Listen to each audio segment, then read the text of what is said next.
y a les deux Monique, Monique Baron, Monique Cranbastien, qui allons vous présenter une partie, si vous voulez, ou une facette de la carrière de Jacques Pittrat. Et bien qu'il soit directeur de recherche, qu'il n'ait pas voulu qu'on lui dise « monsieur le professeur », il a quand même eu un énorme rôle de formation notamment de jeunes chercheurs. Donc nous allons décliner un petit peu toutes ces activités, d'une part sur l'axe du temps, et vous allez retrouver sur nos axes de temps ce que Bernadette Bouchon vient de nous dire. Et puis, étape par étape, on va essayer de vous parler aussi des contenus, quelle était la formation de troisième cycle que Jacques Pittrat pouvait donner, et puis quelle a été la vie de l'équipe, comment les thèmes de recherche ont évolué, et comment finalement il a eu une énorme contribution au développement et au rayonnement de l'intelligence artificielle. Donc, on va distinguer 4 périodes. Alors, les périodes, c'est toujours artificiel, hein, donc, mais il en faut pour la clarté de la présentation. Le démarrage, et je ne vais vous parler que du démarrage, parce qu'après, je suis nancéenne actuellement et depuis longtemps, et donc je n'ai pas fait partie vraiment de l'équipe le reste du temps, bien que je sois restée tout le temps en contact. Et puis, on va parler de ces éléments de contenu. Alors voilà notre axe du temps qui commence. La thèse de Jacques Pittrat, donc c'est 66, et tout de suite après, son recrutement au CNRS. Il faut se replacer dans la période. Dans cette période-là, il y avait d'énormes besoins de formation en informatique qui allaient croissant, et il y avait l'université qui, en fait, était poussive et ne voulait pas trop reconnaître cette discipline, ni délivrer des diplômes dans cette discipline. Mais petit à petit, les choses poussant, il y a eu des cours de troisième cycle dans ce qui était l'Institut de programmation au niveau expert en traitement de l'information. Et puis finalement, en 67, sont arrivées la création des maîtrises et la création d'un DEA, alors que j'ai suivi, c'est pour ça que je pense que celui-là, je peux vous en parler, qui s'appelait informatique algébrique, mais qui, d'un point de vue administratif, c'est ce que j'ai trouvé dans mes diplômes et mes archives, est un DEA de mathématiques appliquées, option ou mention informatique algébrique. Et qu'est-ce qu'il y avait dans ce DEA ? Un certain nombre de cours qui venaient d'ailleurs, qui avaient été expérimentés, on dira, en expert en traitement de l'information, des cours sur les monoïdes, les automates, les grammaires formelles, un cours de logique, avec des collègues dont certains sont avec plaisir ici. Et puis, nouveau par rapport à expert en traitement de l'information, il y avait un cours d'intelligence artificielle, le premier en DEA de Jacques Pittrat, me semble-t-il. Et qu'est-ce que Jacques Pittrat nous faisait en cours ? Alors, il faisait 2 heures par semaine. Le DEA, à l'époque, c'était premier semestre des cours, deuxième semestre Qu'est-ce que tu veux que je fasse ? Je passe à la suite ? Oui, non, je n'ai pas terminé là-dessus. Ah oui, exact. Donc, il y avait un... Voilà, je ne sais plus ce que je disais. Si, il y avait il y avait un cours. Il faisait le cours seul parce qu'après, il y a eu des travaux dirigés. Il faisait les cours 2 heures par semaine. Et une des caractéristiques, qui est d'ailleurs une caractéristique de Jacques Pittrat, c'est qu'il faisait à la fois la théorie et la pratique. C'est-à-dire que dans ce cours, il nous parlait de résolution de problèmes. Moi, j'ai beaucoup aimé. C'est là que j'ai découvert qu'on pouvait faire GPS, pas le GPS actuel, mais le General Problem Solver. Et j'avoue que j'ai longtemps enseigné en initiation à l'intelligence artificielle ce modèle-là, qui est finalement un modèle simple au départ à présenter, puis qui peut être étendu à l'infini. Mais il nous faisait aussi la pratique, c'est-à-dire qu'il nous expliquait comment nous faire notre outillage. Alors, je vous rappelle qu'à l'époque, les Américains qui faisaient de l'IA travaillaient en Lisp, mais les petits Français n'avaient pas de Lisp, il y en a eu juste un peu après. Et donc, il nous avait appris à faire notre outillage de traitement de liste et de calcul et d'application du principe de résolution. Enfin, voilà. Donc, on avait ce cours-là. Et puis, à la fin du semestre, comme dans les DEA à l'époque, il y avait des propositions de sujets de recherche. Et Jacques Pittrat a proposé 2 sujets. Alors là aussi, à l'époque, la plupart du temps, quand on avait un sujet de mémoire de DEA, on le poursuivait en thèse. C'était un peu bâti pour ça. Et donc, il y a eu 2 sujets. Un programme de démonstration automatique de théorème qui a été pris par Jean-Loïc Delay, qui a soutenu sa thèse derrière dans la foulée. Et un second sujet sur le calcul trigonométrique que j'ai pris et j'ai soutenu ma thèse un peu plus tard parce que je suis partie en coopération, j'ai eu des enfants, bon voilà, des aventures familiales. Après, ce DEA a évolué. Et il y a dans la salle des collègues qui en ont fait des morceaux une année, l'année suivante, l'année encore suivante. Disons que de l'année 67-68 jusque vers 76-77, le DEA a beaucoup évolué. Alors, il a évolué comment ? Essentiellement, les cours existants se sont élargis. De nouveaux cours ont été proposés. Il y a eu reconnaissance des formes que les gens choisissaient souvent avec IA, mais il y a eu aussi des graphes et des questionnaires et d'autres cours qui sont apparus. Du coup, les étudiants ne faisaient plus que 2 cours et en plus de ça, sur les 2, il y a eu une notion de majeur. Donc c'est là qu'on a vu des gens prendre la majeure intelligence artificielle et travailler davantage que nous ne l'avions fait les premiers, je dirais, en DEA. Mais tout de suite après, chaque fois qu'il y a eu des sujets de DEA, il y a souvent eu des thèses par derrière. Et donc on voit dès 71-73 un certain nombre de thèses qui ont été soutenues avec des sujets relativement variés, souvent de la résolution de problèmes, mais dans des domaines différents comme le calcul formel, mais aussi des tests psychologiques, mais aussi de détection d'erreurs dans les programmes, la fameuse thèse de Jean-Louis Laurière, etc. Alors, après, on continue à avancer dans le temps, donc 74-79, de nouvelles thèses, mais surtout le début alors, je suis toujours en décalage, excusez-moi. Il y a, en même temps que l'enseignement se structure, la recherche se structure, et donc on voit apparaître, mais ça Bernadette nous l'a rappelé, une équipe intelligence artificielle sous la responsabilité de Jacques Pittrat, avec les collègues qui sont cités ici. Anne Adam est présente, oui, je ne sais plus, voilà. Dominique Pastre, il n'était peut-être pas encore, je ne sais pas, non, voilà, c'est ça, mais on les verra apparaître petit à petit. Alors, donc, on voit apparaître ensuite des tests d'état qui sont indiqués en gras ici. Et on voit qu'à la fin de cette période, on avait déjà 25 tests de 3e cycle à peu près. Hein, ça dépend comment on compte les années, mais en gros à peu près. Donc, un gros effort, je dirais, de formation de jeunes chercheurs qui est à saluer. Et des domaines qu'on voit apparaître, par exemple, on voit apparaître ici le langage naturel, qui n'était peut-être pas là au début, mais qui a été une grosse préoccupation dans la carrière de Jacques Pittrat. Et les 3 premières, oui, c'est ça. Alors, oui, je croyais l'avoir dit. Non, j'ai oublié. Alors, est-ce que je te laisse... oui, je te laisse reprendre ici, probablement. Voilà. Oui, bonjour à tous. Vous m'entendez ? Oui. Donc, je prends le relais de Monique pour la suite et pour vous indiquer, de donner une idée des modalités de travail avec Jacques Pittrat et dans son équipe. Donc, il y avait bien sûr des rendez-vous individuels, doctorants, directeurs de thèse, qui était Jacques Pittrat. Il y avait aussi des séminaires mensuels collectifs très réguliers et assez structurés, où les doctorants donc, étaient invités à présenter l'avancée de leurs travaux, où il y avait aussi des exposés qui pouvaient être faits par Jacques Pittrat ou d'autres membres de l'équipe sur différents travaux, intérieurs, extérieurs, sur des articles ou des ouvrages. Et également, alors très régulièrement, Jacques Pittrat nous faisait un compte-rendu d'articles des revues Artificial Intelligence et Cognitive Science qu'il lisait et qu'il épluchait très très soigneusement. Et donc il nous transmettait, c'était une partie très pédagogique du séminaire. On pouvait en discuter aussi, bien sûr. Un autre rendez-vous important, qui est un rendez-vous annuel, c'était les colloques IA, ou colloques Pittrat, au cours desquels on pouvait discuter de manière approfondie et prendre un peu de recul par rapport aux thèses de l'équipe ou à d'autres travaux, et explorer aussi de nouveaux sujets, et donc alimenter une réflexion collective. Alors, un autre aspect amical des modalités de travail, c'était la réunion amicale de fin d'année où Jacques Pittrat nous invitait à son domicile et donc où Madame Pittrat et sa famille nous recevaient. Et donc cette tradition s'est maintenue jusqu'au moment où l'équipe a été trop importante pour poursuivre. Et donc, nous sommes très reconnaissants à la famille de Jacques Pittrat pour ceux qui ont pu connaître ces réunions.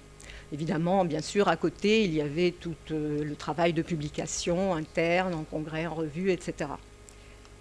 Alors, ah oui, pardon, je suis allée trop vite. Alors, donc, ça, c'est une modalité de travail, pardon. Et donc, je parlais des colloques annuels. Voici les premiers colloques pour ceux que j'ai pu retrouver. Et donc, ces colloques se tenaient en dehors de Paris, généralement. Ils se tenaient souvent, ici pour les premiers, dans des lieux où un membre de l'équipe pouvait accueillir ce colloque. Donc, nous avons commencé, enfin, nous, je n'y étais pas encore. Donc, les colloques ont commencé en 1974 à Caen, puis en 1975 au Mans. Donc, à Caen, c'était Anne Adam et Jean-Pierre Laurent qui recevaient. En 1975 au Mans, c'était Martial Vivet. En 1977 à Strasbourg, c'était François Rousselot. Et en 1979 à Rouen, c'était, je crois, Yannick Carnet. Alors, j'ai participé à partir de 1979. Voilà. Et donc, vous voyez aussi l'évolution un peu des thèmes traités au niveau de l'équipe. Donc, les applications de l'IA en informatique et en linguistique, en informatique, et à la fin de cette décennie 70, la réflexion sur les programmes utilisant une grande quantité de connaissances, donc sur la notion de connaissance et les prémices des métaconnaissances. Alors ensuite, je vais passer à la deuxième période, qui est celle à laquelle j'ai participé un peu plus activement, et donc que j'ai dénommée période Pitra-Laurière, parce que c'était la période donc, où Jean-Louis Laurière, ayant soutenu sa thèse d'État en 1976, il a pu rejoindre Jacques Pitra, dont il faisait déjà les travaux dirigés, enfin, ou un module, disons, plus appliqué auparavant, en tant que module de DEA. Et donc, on pouvait suivre, à partir de cette année 77-78, une filière IA en DEA avec deux modules, l'un fait par Jacques Pitra, l'autre par Jean-Louis Laurière. Ce qui a été mon cas, ainsi que celui d'Hélène Giroir et d'autres peut-être dans la salle. Donc, voilà. Un événement à noter au cours de la décennie 80, c'est la création du module IA, logique et IA en maîtrise, donc par Jean-Louis Laurière. Et donc j'ai pu participer avec mes collègues Odile Paliès et Hélène Giroir présentes dans la salle à la fabrication des travaux dirigés. Ensuite, donc, ce qui est notable également dans cette décennie 80, c'est, comme Bernadette l'a déjà dit, la création du PRC Gréco Intelligence Artificielle, donc je ne vais pas insister, et la création de la société savante AFIA, donc à la fin de cette décennie. Donc, pour ce qui concerne l'IA à Jussieu, de 77 à 89, donc cette deuxième période que nous considérons, nous sommes passés du GR22 au Laforia, Bernadette l'a déjà dit, donc je ne vais pas m'étendre. Et au niveau du contexte national, aussi, l'IA s'est développée beaucoup à la fin des années 70, début des années 80, dans d'autres universités, Orsay, Toulouse, Nancy, Grenoble, Marseille et d'autres. Et donc le PRC Gréco a permis d'une part une reconnaissance du domaine, mais aussi un financement de matériel pour les équipes qui travaillaient, comme il a été dit, sur consoles reliées au CIRCE, et aussi du financement pour des activités d'animation de la communauté de recherche, à laquelle j'ai pu participer moi-même à partir de la création. Donc au Laforia, les équipes Pitra-Laurière donc, se sont un peu distinguées en équipe métaconnaissance et équipe système expert. Et puis, donc, il y a eu d'autres équipes créées plus ou moins successivement au Laforia, les anciennes équipes du GR22 et de nouvelles équipes qui sont un peu apparues au fil du temps et des recrutements. Donc, Oasis. Alors, il y avait aussi un groupe approche cognitive de l'intelligence artificielle avec Jacques Mathieu, l'équipe Oasis avec Jean-François Perrault, Jacques Ferber, l'équipe ACASA, alors Oasis combinant l'approche objet et l'approche de modélisation agent, si je me souviens bien. L'équipe ACASA avec Jean-Gabriel Ganassia, apprentissage de connaissances et apprentissage symbolique automatique. L'équipe Connex de Patrick Gallinari, avec l'apprentissage connexionniste, et même une équipe de BD avec Anne Doucet. Donc, cette période 77-79, du point de vue des soutenances de thèse est à scinder en deux, dans la mesure où on a vu le passage d'un régime thèse de troisième cycle, thèse d'État, à un régime thèse d'université et HDR, habilitation à diriger les recherches. Donc il y a eu au début, dans la première moitié de la décennie 80, les dernières thèses troisième cycle pour l'équipe PITRA et 3 thèses d'État. Donc vous pouvez voir les titres résumés. Donc Dominique Pastre avec le système Muscadet démonstration automatique de théorème, Martial Vivet avec le système Camélia, calcul formel et mathématiques élémentaires et IA, et François Rosselot donc avec un système de compréhension de texte à base de connaissances donc formulées dans un langage particulier. Donc les thèmes se poursuivent par rapport à l'époque précédente, démonstration de théorème, langage naturel, compréhension, génération, dialogue, et puis le thème transversal des connaissances, métaconnaissances. Donc pour ce qui concerne l'équipe naissante de Jean-Louis Laurière, ce sont les premières et les dernières thèses de troisième cycle, dont je fais partie, et donc dont les thèmes concernent les systèmes à base de connaissances, l'ingénierie des systèmes à base de règles de production et leurs applications donc à cette fameuse notion de système expert qui a fleuri dans cette décennie. Il y a eu aussi très tôt la création d'un groupe IA et formation, donc je prêche là un peu pour ma chapelle, d'un groupe EIAO, qui s'est poursuivi ensuite, on le verra, dans l'équipe métaconnaissance de Jacques Pitra, avec notamment une coopération avec Martial Vivet et la réalisation d'un projet Electre par Jacques Mathieu, Jean-Louis Laurière et Odile Paliès, qui a été donc le cadre de sa thèse. Alors, je vais peut-être aller un peu plus vite, sinon je n'arriverai pas au bout. Donc, la soutenance des thèses 85-89, je vous laisse lire ce qui est écrit en gros. Donc, du côté de Jacques Pitra, c'est une poursuite d'une longue série de thèses, et avec la dernière thèse d'État qui est celle de Jean-Marc Fouette. Du côté Laurière, il y a eu environ 9 thèses d'université. Alors ces chiffres, je dois le dire, sont peut-être soumis à quelques fluctuations, parce que je ne sais pas si dans l'état actuel de la liste des thèses de Dominique, on a les 70. Pas tout à fait. Bon, alors, donc ce sont des nombres flous, on va dire. Voilà, donc je passe à la suite des colloques qui se sont tenus très régulièrement de 80 à 89, et donc où la réflexion a continué sur les méthodes utilisées en intelligence artificielle, l'utilisation de connaissances déclaratives, les connaissances et les métaconnaissances, et évidemment le thème de la métaconnaissance va être prégnant du point de vue de leur formulation, de leur utilisation, et de leur mise en œuvre, bien sûr, dans le cadre de systèmes à base de connaissances, de systèmes experts, du système SNARC de Jean-Louis Laurière, et en EIAO, puisque c'est un bon domaine d'application des idées de l'IA, et notamment celle-ci. Alors donc, au cours de cette période, vous avez sûrement eu l'occasion de voir ces différents ouvrages qui ont été publiés, donc l'un par Jacques Pitra à propos de compréhension de texte par ordinateur, le premier de Jean-Louis Laurière, qui a fait date, qui est un peu un manuel de ses cours de DEA et de maîtrise. Donc un premier tome, résolution de problèmes par l'homme et par la machine, et un deuxième sur la représentation des connaissances. Voilà ce qui clôt la deuxième période. Alors cette deuxième période, en fait, c'est pourquoi s'est-elle terminée? Elle s'est terminée par le départ de Jean-Louis Laurière dans le privé. Il s'est mis en disponibilité de l'université, donc il n'a plus assuré ni les cours en troisième cycle, ni en maîtrise, ni l'encadrement de doctorants. Donc, à la suite de cette deuxième période, on aborde une nouvelle décennie, presque, de 89 à 97, qui donc a vu, comme Bernadette l'a dit, l'ISHCAI 93 tenu à Chambéry, qui a vu la suite du module de maîtrise créé par Jean-Louis Laurière et assuré par d'autres collègues, Jacques Ferber et Jean-Gabriel Ganassia notamment.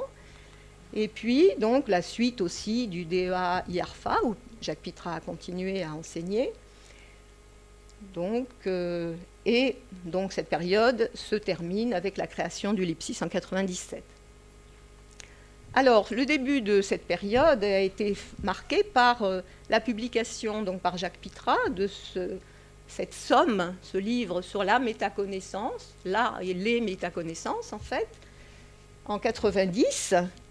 Et c'est un livre que je considère comme tout à fait remarquable parce que c'est le résultat de toutes ces réflexions à partir des thèses et de ses travaux personnels de toute la décennie précédente et qui est présenté de manière assez plaisante et qui propose une classification des métaconnaissances et qui contient même un métalivre qui est écrit de manière assez malicieuse. Donc je vous le conseille. Et donc c'est aussi l'époque où les idées sur la métaconnaissance se concrétisaient aussi avec des idées de systèmes réflexifs, donc des systèmes capables de s'auto-observer et en observant leur fonctionnement, de réfléchir à leurs échecs et à leurs réussites et de chercher à s'améliorer. Voilà. Et donc c'est l'idée de la réflexivité qui a amené aussi à l'idée d'amorçage, donc qui fera l'objet d'un exposé un peu ultérieurement. Et donc j'ai retrouvé ici un entretien que Jacques Pitrat avait donné au journal Libération en février 91, et dont le titre était « Une intelligence supérieure à la nôtre est-elle concevable ?» Et donc c'est une question qui va l'occuper, je pense, jusqu'à la fin de sa vie de chercheur, c'est-à-dire jusqu'à la fin de sa vie. Donc j'aborde dans cette troisième période, donc après le départ de Jean-Louis Laurière, donc l'équipe métaconnaissance s'est poursuivie avec évidemment les anciens et ceux qui sont arrivés, les nouveaux qui sont arrivés dans l'équipe métaconnaissance, donc sous la direction de Jacques Pitrat. Il est resté aussi des anciens de l'équipe Laurière, notamment des gens de EDF qui doivent être dans la salle et qui parleront pour certains. Et donc, il y a eu la création, comme je vous le disais tout à l'heure, d'un groupe EIAO, donc regroupant des anciens de l'équipe Laurière et des anciens de l'équipe métaconnaissance de Jacques Pitrat et d'autres qui sont arrivés en cours de route, donc Odile Paliès, Hélène Giroir, Gérard Tissot, Joël Courtois et d'autres que j'oublie peut-être, et une petite dernière qui sera Nathalie Guin. Alors, et donc, c'est aussi dans ce cadre que nous avons pu participer au groupe EIAO du PRCIA et participer à la création du groupe EIAO. Donc, pour les thèses d'université soutenues dans cette période, donc j'en ai compté 16, avec évidemment des thèmes généraux, connaissance, métaconnaissance, utilisation, acquisition, apprentissage, EIAO, jeu. Donc, je ne fais pas le détail. Je ne sais pas jusqu'à quelle heure. Je sais pas. Alors, je continue sur cette troisième période. Ah ben non, j'ai dû revenir en arrière. Donc, avec les colloques IA, alors je lance un appel parce qu'il me manque des colloques entre 90 et 97, 90 à Lyon, où nous étions accueillis par Jean-Marc Fouette, et 97 sur l'île de Berdère, qui était un colloque organisé par l'équipe. Personne ne nous attendait à l'arrivée, vraiment. Et entre-temps, donc, il y a eu au moins 2 colloques en baie de Somme et d'autres. Peut-être un deuxième colloque franco-espagnol, mais je n'ai pas retrouvé les traces suite à différents déménagements. Et c'est une période un peu blanche. Si on n'a plus les supports papier, ça n'est pas encore sur Internet. Donc c'est au cours de la deuxième partie de la décennie 90, Jacques Pitrat, qui écrivait beaucoup et qui réfléchissait beaucoup, a publié donc 2 autres ouvrages. Un en 93, Penser autrement l'informatique. Il pensait que l'intelligence artificielle pouvait aider à penser autrement l'informatique. Et puis, De la machine à l'intelligence. Donc, nous arrivons maintenant à la 4e période, donc en 97, qui est la date donc, de création du LIP6, qui a regroupé plusieurs laboratoires de Paris 6, dont le Laforia, comme l'a indiqué Bernadette, et donc avec Jacques Pitrat, donc s'est retrouvé dans le thème APA, qui avait été anticipé au moins un an avant dans le cadre du Laforia, thème APA, apprentissage et acquisition de connaissances. Et donc, puis dans l'équipe Malire et Lofty, dirigée par Bernadette. Et donc, ça a été l'époque des dernières soutenances de thèse, entre 1998 et 2002, où donc, les sujets se sont poursuivis sur l'utilisation de connaissances et de métaconnaissances, le contrôle de la résolution de problèmes et l'apprentissage au sens du bootstrap notamment. Une thèse a concerné la découverte de concepts ou de stratégies, etc. Et la notion de jeu. Alors je me rends compte que j'ai dû passer un transparent sur les thèses. Oula, alors je ne sais pas ce que je fais là. Je remonte. Ah ben oui, sur la notion de jeu, donc notamment dont vous allez entendre parler à propos du jeu de Go par Tristan Cazenave. Donc je reviens à début de la quatrième époque, donc avec les dernières thèses soutenues et les derniers colloques métaconnaissances qui se sont tenus sur l'île de Berdère où finalement l'équipe se trouvait bien. C'est un cadre un peu rustique, mais très agréable et isolé du monde. Donc, ceux-là ont donné lieu à des rapports Lipsis qui sont en ligne.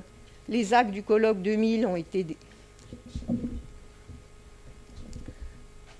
dédiés à Martial Vivet et à Jean-Marc Fouet, qui sont disparus. Martial Vivet à la fin des années 99 et Jean-Marc Fouet au mois de mai 2000.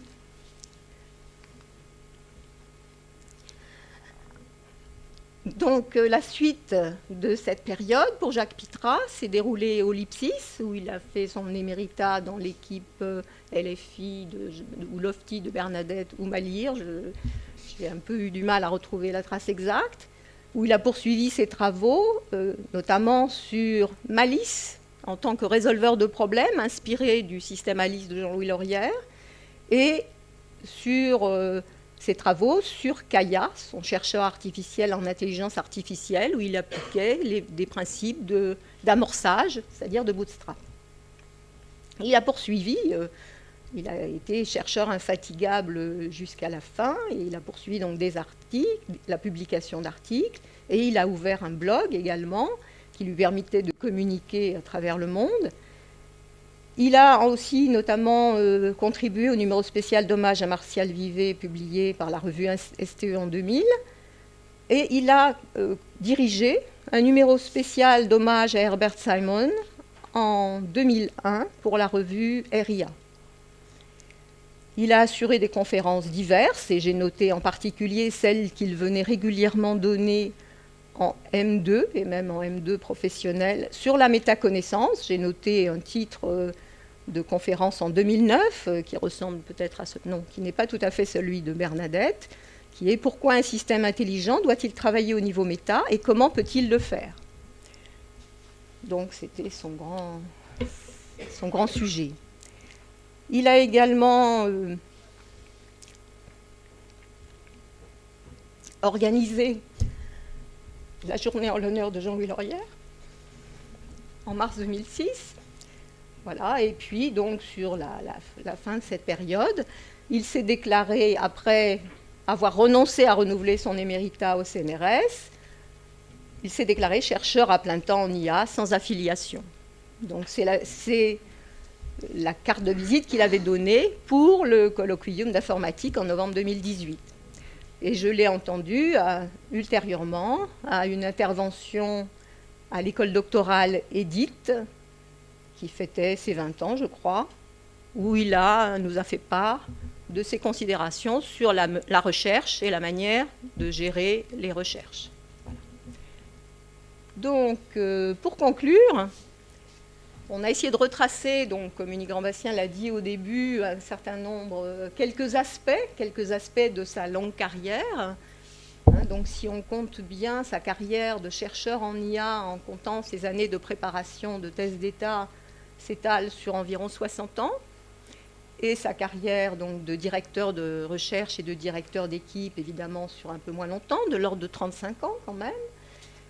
Et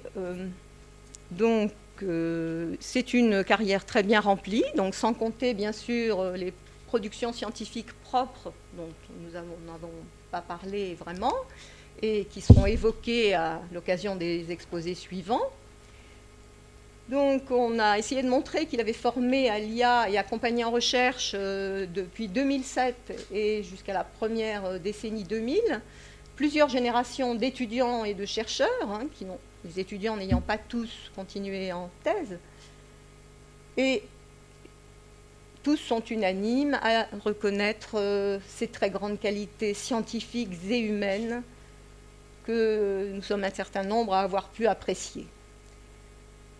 Et donc, je voudrais aussi mentionner qu'il a essaimé, puisque certains de ses disciples ont poursuivi dans cette voie à travers le monde. Donc, ça a été le cas de Christophe Lemaître au Mexique, de Marie-Félisa Verdejo et de Paco Garillo en Espagne. Nous saluons Marie-Félie et Paco. Ah oui, ils sont arrivés. Oui.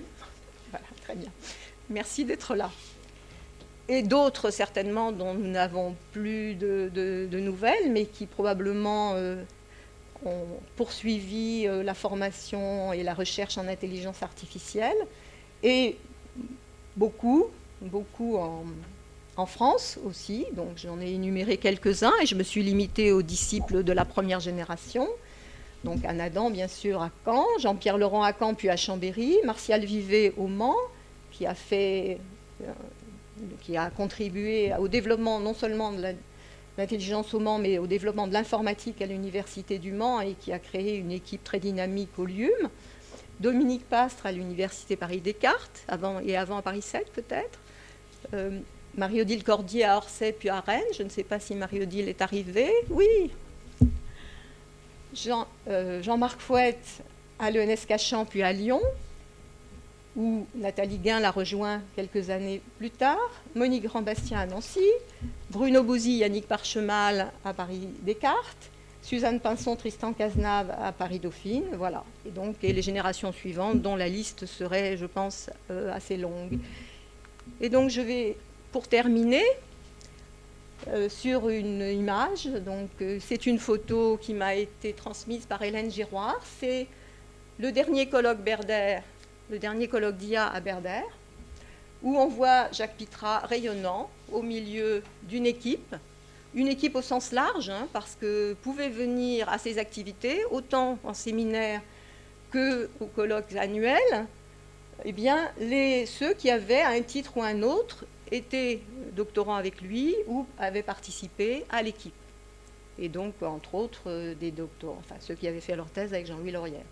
Alors, je ne suis malheureusement pas sur cette photo, parce que j'avais à cette époque, en mois de septembre, des obligations du côté d'un DESS d'intelligence artificielle. Donc, je ne pouvais pas me permettre. Mais j'ai regretté. Voilà, donc cet exposé a été préparé à partir d'un certain nombre de sources, voilà, que je liste ici et que vous trouverez avec les transparents. Bien sûr, en premier titre, les thèses encadrées par Dominique Pastre, une brochure de l'Institut de programmation, les actes des colloques IA dont je peux disposer, l'article d'historien Pierre-Éric Monicune et Anne Collineau qui a fait partie de l'équipe Laurière et donc de la période Pitrat-Laurière et qui a donc changé un peu d'orientation vers l'histoire des sciences. Évidemment, le site Lipsis et les archives du Laforia et du Lipsis au niveau des publications, plus des documents, des notes, des témoignages divers et personnels. Voilà. Je vous remercie de votre attention.